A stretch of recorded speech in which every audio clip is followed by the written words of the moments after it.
Monsieur Zakaria Abou Dahab, le discours de Sa Majesté a livré plusieurs impressions sur le développement du Sahara ainsi que le gazoduc. Quelle lecture faites-vous politique et économique de ce discours?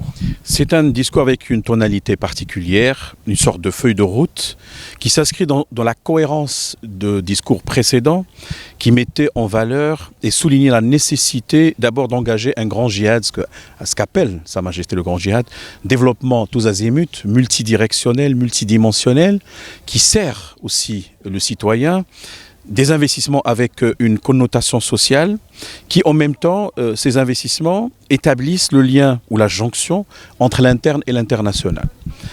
Par ailleurs, évidemment, quand on parle, on évoque le discours de Sa Majesté du 6 novembre dernier, il a fait allusion à évoquer des dynamiques à l'œuvre structurantes qui d'abord sur le plan de l'intelligence territoriale au Maroc et en même temps sur le plan de la réflexion régionale, continentale et intercontinentale.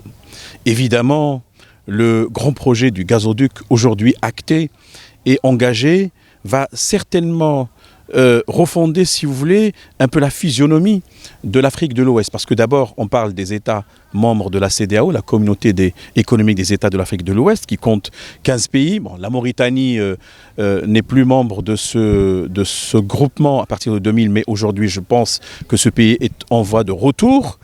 En plus, bien entendu, du Maroc, ce qui fait que fondamentalement, c'est une masse extrêmement importante de pays qui comptent sur l'échiquier régional quand on évoque le Nigeria, la Côte d'Ivoire, le Sénégal, la Gambie et autres. Et voilà le Maroc qui aujourd'hui s'inscrit dans un paradigme de développement, d'intégration, avec des coefficients multiples et avec également des ouvertures géographiques, je dirais aussi géopolitiques, dans le sens où il s'agit d'établir aussi des connexions intelligentes en cette dynamique avec d'autres qui viendront. D'accord. Il y a aussi ce qu'on appelle un peu la coopération sud-atlantique. Et d'un autre côté, même l'Amérique partage le même océan que l'Afrique. Ce qui est intéressant, à mon sens, c'est d'établir ces synthèses et ces combinaisons en des formules qui sont aujourd'hui à l'œuvre. Et je rappelle qu'en juin 2022, le Maroc a été un catalyseur, on va dire le concepteur d'une formule extrêmement intéressante, c'est la communauté des États africains riverains de l'Atlantique. On peut donc dire que cela dépasse pratiquement le nombre de 20 pays africains qui sont intéressés par cette dynamique. Et si on prend un peu les fondamentaux ou les axes majeurs de cette formule, une sorte de groupement qui se constitue, il y a l'appellation connectivité maritime, établissant donc le lien entre l'Atlantique, avec toutes ses composantes, que ce soit l'Atlantique au niveau africain, que ce soit l'Atlantique au niveau américain.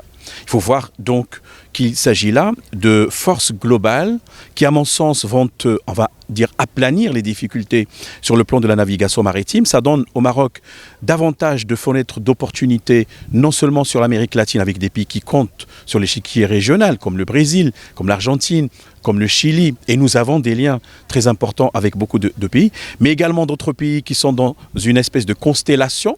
Ce sont notamment des îles qui récemment, notamment au niveau des Caraïbes, avaient apporté un soutien très important à la cause nationale. Et évidemment, avec une réflexion sur l'Amérique entière, nous avons des liens privilégiés avec les États-Unis, avec aussi le Canada, il ne faut pas l'oublier. Donc quand on voit ce genre de dynamique, on peut penser qu'à l'avenir, il y aura énormément d'opportunités stratégiques à explorer le Maroc. Donc dans l'exemple d'un pays qui s'engage dans une démarche d'intégration, si vous voulez, sud-sud, mais allant dans toutes les directions. Très bien. La dernière résolution 2654 a salué les efforts sous l'égide du roi Mohamed VI de l'importance du développement de nos provinces sahariennes. Est-ce que vous ne pensez pas que cette reconnaissance est elle-même une politique d'encouragement à ce que le Maroc aille plus loin encore dans ces territoires? Bien sûr. Moi, je dirais plus.